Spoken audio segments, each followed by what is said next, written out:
สบายดีทุกคนวันนี้เข้ามาย้างมีแคมป์ของมาตอนนี้เข้ามากดเงินนะเดี๋ยวสิไปแคมป์ของโคตรงามเลยมากับหมู่คนนึงอะ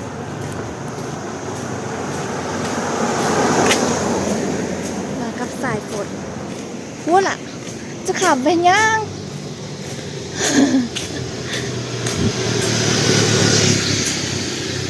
กำลังสิไปล่ะย่างตั้งแต่ห้องมาเพี้ยจักรักวะใส่ฝนจักรักเกาะจักรักเกาะย่างมาแต่ห้องเฮากับจักกิโลวะลืมแล้ววะรัก1 2 รักอย่างของสามฮะ2 ลักไก่นะก็ใกล้2 รักไม่ได้ใกล้นะคุณ2 ลักกับ2 ลัก2 รักไปบ้างครับไปห้องหมอแขวงแมนนั่นแหละเนาะห้องหมอแขวง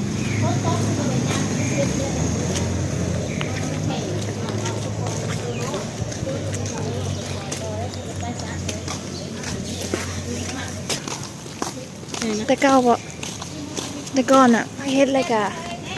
ประมาณ1,000-2,000ก็เยอะ2,000เยอะนะหลายป่ะหลายนะ2,000 ละคนออกกำลังกายคนหลายเลย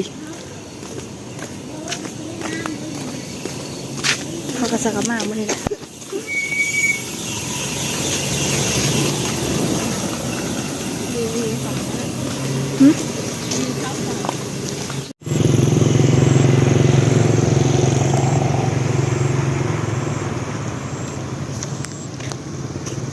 งามแห้งว่ะ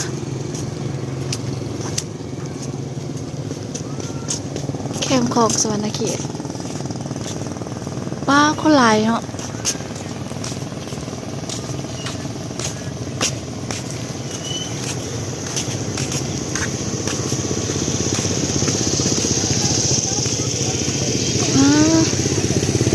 อ๋อค่อยงามเลยปะเป็นควันอ่ะ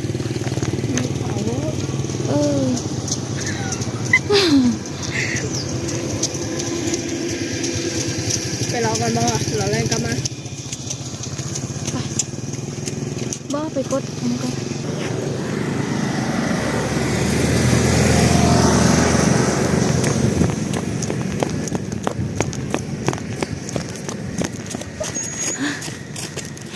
มาแลได้ทุกคนแคมป์ของสวรรณเขตอันนี้เข้ามาทางหมอแขวงกดตังจ้า มีปากทรายแล้ว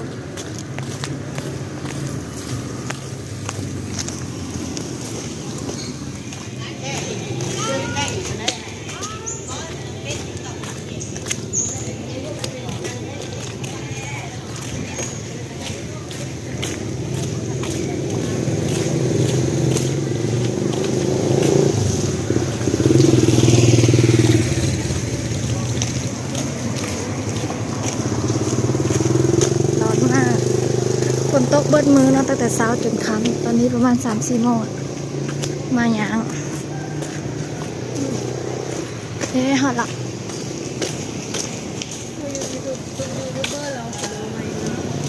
คอยเลือกพอบอกเกี่ยวกับที่ได้ถ่ายคลิปเดี๋ยวสิพาเลาะไปไปไงอุ้ย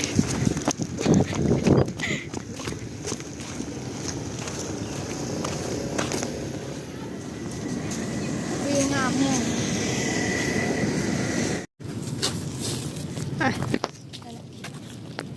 วิวงามแห้งเนาะคนจะลายนะ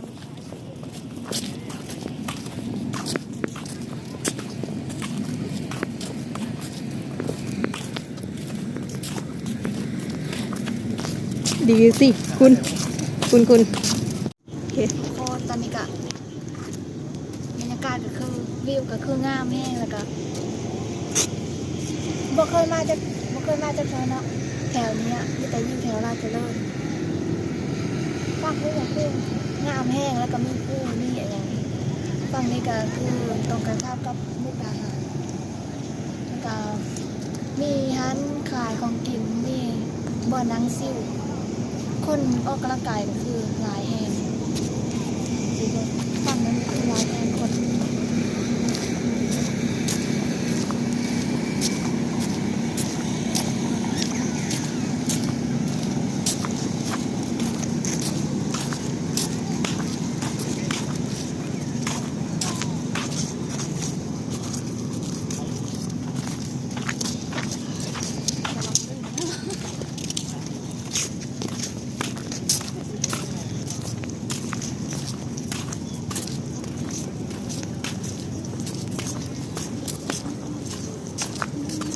ไปให้สุดเลยคุณ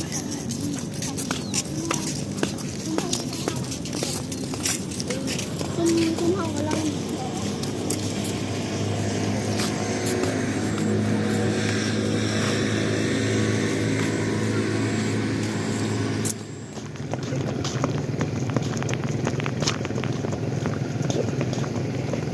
กล้องเห็นกล้องสั่นเวอร์คุณนะ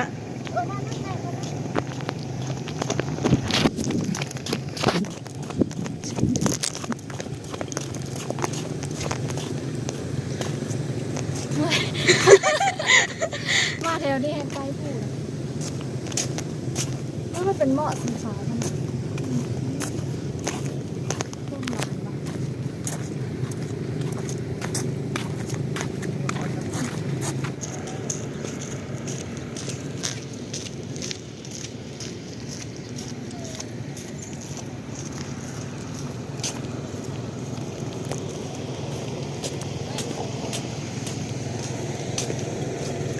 คนหลายแห้งคนหลายแห้งอะทุกคนสู้บ่ได้วะอุ้ยมึงเขาบ่เคยมาจากเธอเนาะบอนนี้เนาะมีแต่มาก็มาทาวันก็มาบ่ฮอดบอนนี้ มีแต่มาฮอดลาดเจริญแล้วกะบ่ได้มาแถวนี้นะคือวิวดีโคตรดีอะ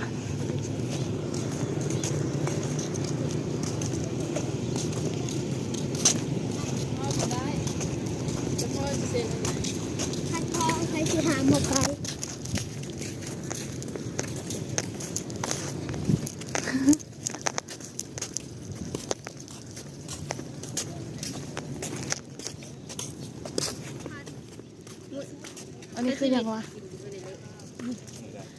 บอดอนเขาบอกว่า 50,000วันที่1 day 1 ไป day 2ถ่ายอยู่เหรอ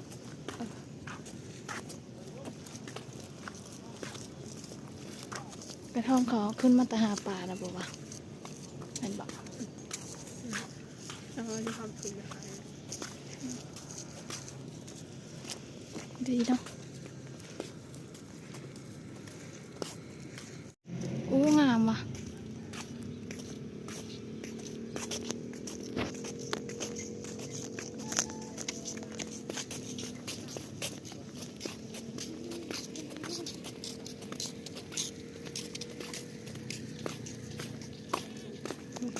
รู้สึกว่าบอลนี้คนหลายแหงเนาะเขามาสุดเลยได้นี่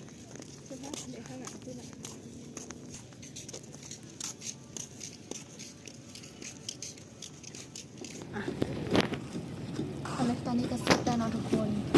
ข้างหน้าเพิ่งยังก่ออยู่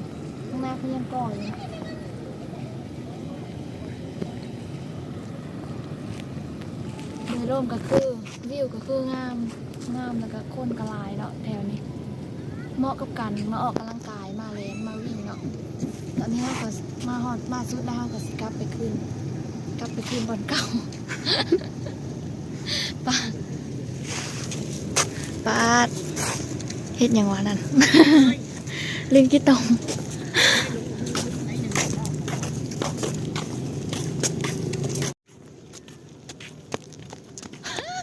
นี่สิสั้นเหรอวะเชือก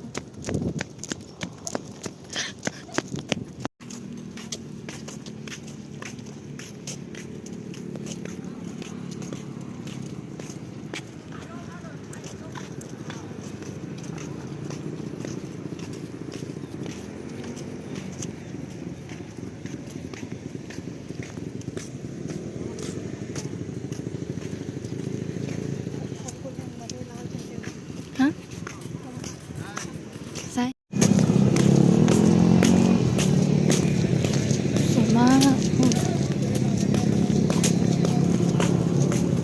ค่ำๆแล้วมันก็จะมีร้านขายเครื่องมาหลายแล้วคนก็เริ่มมาอีกแล้วแม่นบ่คนก็เริ่มมาอีกแล้วแม่นบ่ แม่นแห้งคำคนกับแห้งเริ่มหลายแล้วทุกคน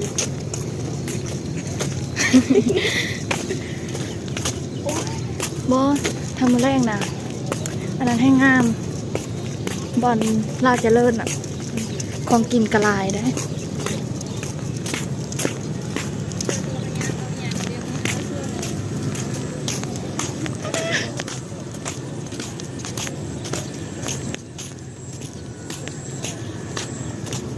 ถ่ายเป็นรูปแบบมุมเพอตอนอย่างได้ปะ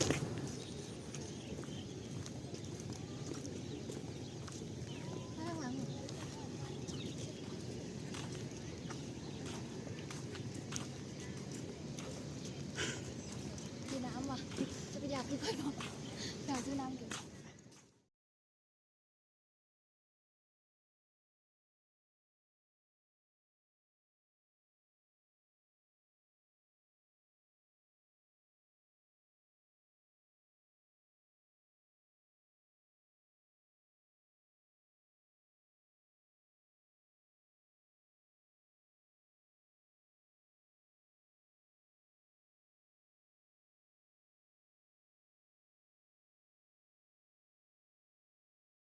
ตอนนี้ข้อยกระซิเมื่อแล้วเนาะข้อยกระซิเมื่อแล้วเดี๋ยวไปหาเราซื้อน้ำก่อนค้ำละเพื่อซื้อหอดห้องหาเราซื้อน้ำ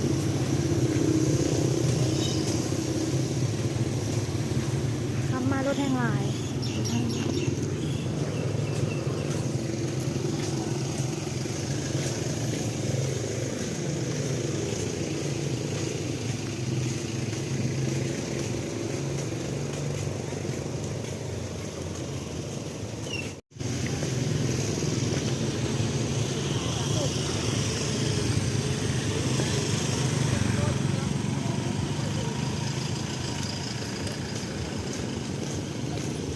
ตอนนี้เขาก็ยังมาฮอดที่มาดเลยเด้อถ้าสิเข้าซื้อน้ำ เอามา แอลมาดเนาะโอ้ยน่ะนั่นแหละแอลมาดกำลังยางกับหองเด้อใหญ่มากเลยอ่ะดูสิ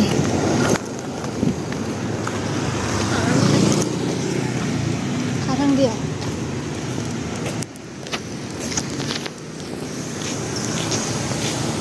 จะมีน้ำขายเลย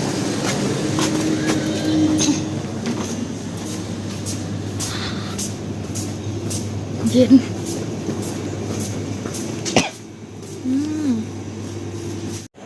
ทุกคนตอนนี้เขาก็มา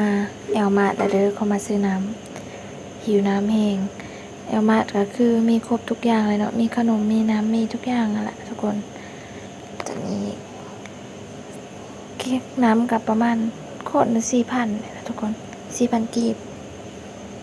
เรา2 คนเรา2 คนฮานแอลมาดก็คือไก่จากแคมป์ของเราซุมเฮาย่างมาไก่เติบย่างมาซื้อน้ำแล้วก็สิกลับห้องไปซื้อของกินแล้วก็กลับห้องเลยทุกคนไปเบิ่งกันเลยซึ่งตอนนี้แบตเราก็กำลังสิดับเราก็เลยได้คลิปแค่นี้นะทุกคนเราก็สิมา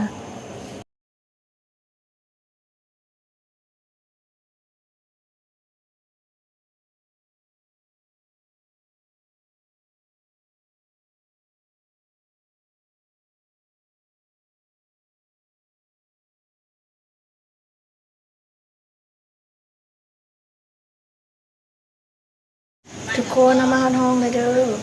แล้วเอามาแบตค่อยดับเนาะก็เลยบริถ่ายต่อเราซื้อของกินมาเรียบร้อยแล้วเดี๋ยวมื้อหน้าสิไปรีวิวให้เบิ่งอีกตัวนี้มากอะนึ่งข้าวเนาะ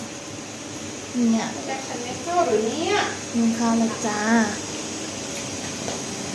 เดี๋ยวสำหรับคลิปนี้กะบายทุกคน ฝน